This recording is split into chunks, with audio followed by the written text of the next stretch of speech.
எல்லாருக்கும் வணக்கம். நான் கவின். மே 10 ஸ்டார் படம் ரிலீஸ் ஆகுது.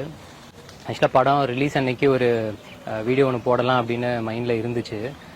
சரி, அந்த டைமில் மனசில் என்ன தோணுதோ அதை அப்படியே பேசி அப்படியே போட்டுக்கலாம் அப்படின்ற மாதிரி நினச்சி வச்சுருந்தேன். இப்போ இங்கே திருச்சிக்கு இந்த ப்ரொமோஷன் இந்த விஷயத்துக்கு வரும்போது தான் தோணுச்சு, மேபி இங்கேருந்து அதை பேசுனா ஏதோ எனக்கு இன்னும் பர்சனலாக ரொம்ப சந்தோஷமாக இருக்குமோ அப்படின்ற ஒரு ஃபீலிங் ஒன்று இருந்துச்சு. ஸோ அதனால் இங்கேருந்து அதை பேசுகிறேன்.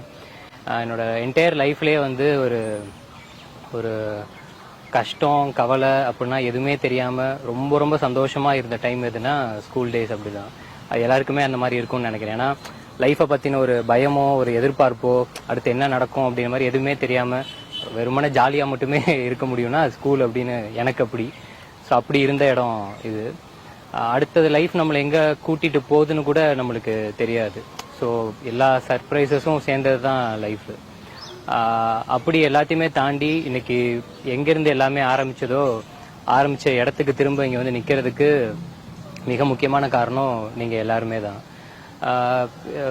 ஜெயிக்கிறோம் தோக்குறோம் அப்படிங்கிறதெல்லாம் எல்லாத்தையுமே தாண்டி எவ்வளோ தூரம் ஓடுறோம் அப்படிங்கிறது தான் முக்கியம் அப்படின்னு நினைக்கிறேன். ஏன்னா நான் அந்த விஷயத்த ரொம்ப நம்புவேன். More than the destination journey is important அப்படிங்கிற மாதிரி. ஸோ அந்த மாதிரி என்னோட ஏதோ ஒன்று பண்ணி இன்னைக்கு ஏதோ ஒரு இடத்துல இருக்கோம் அப்படின்னா இந்த பயணத்தில் இது வரைக்குமே என் கூட இருந்த எல்லாருக்குமே ரொம்ப ரொம்ப நன்றி.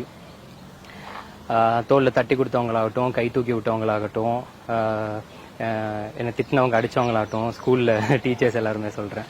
ஸோ அவங்க எல்லாருக்குமே ரொம்ப ரொம்ப நன்றி. இவங்க எல்லாருமே சேர்ந்து தான் இன்னைக்கு இந்த இடத்துல கூட்டிகிட்டு வந்திருக்கு.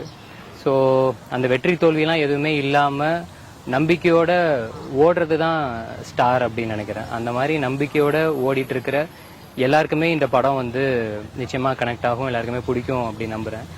அதே போல் நல்ல படங்களை ஆடியன்ஸ் என்றைக்குமே கைவிட்டதில்லை. பல படங்கள் எக்ஸாம்பிளாக இருந்திருக்கு. டாடாவும் அதில் மிக முக்கியமாக எக்ஸாம்பிளாக எனக்கு இருந்திருக்கு.